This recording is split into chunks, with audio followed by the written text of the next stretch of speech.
Hi viewers, welcome to Telugu world. Social media పుణ్యమా అని చాలామంది ఇండస్ట్రీలో మంచి గుర్తింపే తెచ్చుకున్నారు. అండ్ ఇప్పుడంటే అందరి గురించి తెలుస్తుంది, కానీ ఒకప్పుడు ఎవరి గురించి ఎవరికీ తెలిసేది కాదు. సినిమా వస్తే తప్ప ఆ ఆర్టిస్ట్ని గుర్తుపెట్టుకునే వాళ్ళు కూడా కాదు. ఇప్పటికే చాలామంది సినిమాల్లో అవకాశాలు కూడా అందుకుంటున్నారు సోషల్ మీడియా ద్వారా. ఇక సినిమాల్లో హీరోయిన్స్కు ఎంత క్రేజ్ ఉంటుందో సోషల్ మీడియాలో ఇన్ఫ్లుయెన్సర్లకు కూడా అంతే క్రేజ్ ఉంటుంది. సినిమా హీరోయిన్స్ కంటే కూడా ఇన్ఫ్లుయెన్సర్ల హడావిడే ఎక్కువ కనిపిస్తూ ఉంటుంది సోషల్ మీడియాలో. టాలీవుడ్లోనే కాదు, బాలీవుడ్లో కూడా చాలామంది సోషల్ మీడియా ఇన్ఫ్లుయెన్సర్లు సందడి చేస్తూ ఉంటారు. చాలామంది ముద్దుగుమ్మలు తమ గ్లామర్తో నెటిజన్స్ను విపరీతంగా ఆకట్టుకుంటారు.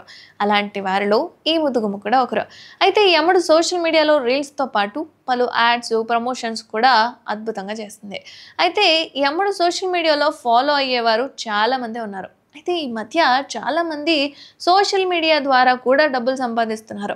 అయితే వీడియో కాల్లో మాట్లాడాలంటే డబ్బులు కూడా వసూలు చేస్తున్నారట. అయితే ఇప్పుడు మనం మాట్లాడుకునే బ్యూటీ కూడా తన ప్రీమియం సేవల రేట్లు తెలుపుతోంది. ఇందుకు ఆమె ఎవరు అంటే, ఈ అమ్మడి పేరు అంకిత సింగ్. ఈ ముద్దుగుమ్మ నార్త్లో చాలా ఫేమస్. సోషల్ మీడియాలో అంకిత సింగ్కు 1.8 మిలియన్ల ఫాలోవర్లే ఉన్నారు. ఇన్స్టాగ్రామ్ గ్లామరస్ ఫోటోలతో గత్తర్లేపేస్తుంది కుర్రకారందరికీ కూడా. సినిమాలు, వెబ్ సిరీస్లు అయితే అసలు చేయనేలేదు, కానీ మ్యూజిక్ వీడియోల్లో మాత్రం మెరుస్తుంది.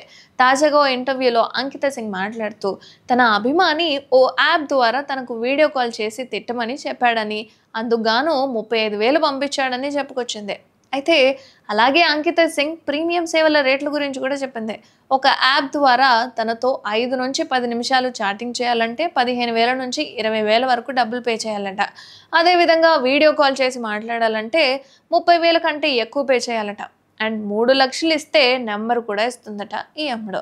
అంకిత సింగ్ చేసిన కామెంట్స్ అయితే ప్రస్తుతం సోషల్ మీడియాలో వైరల్గా మారిపోయాయి. అండ్ నెటిజన్స్ కూడా ఈ అమ్మడి కామెంట్స్ పై రకరకాలుగా స్పందిస్తున్నారు. మరి ఇందులో ఎంతవరకు నిజం ఉంది అనేది, లేదా కామెడీగా అందా అన్నది మాత్రం ఖచ్చితంగా తెలీదు.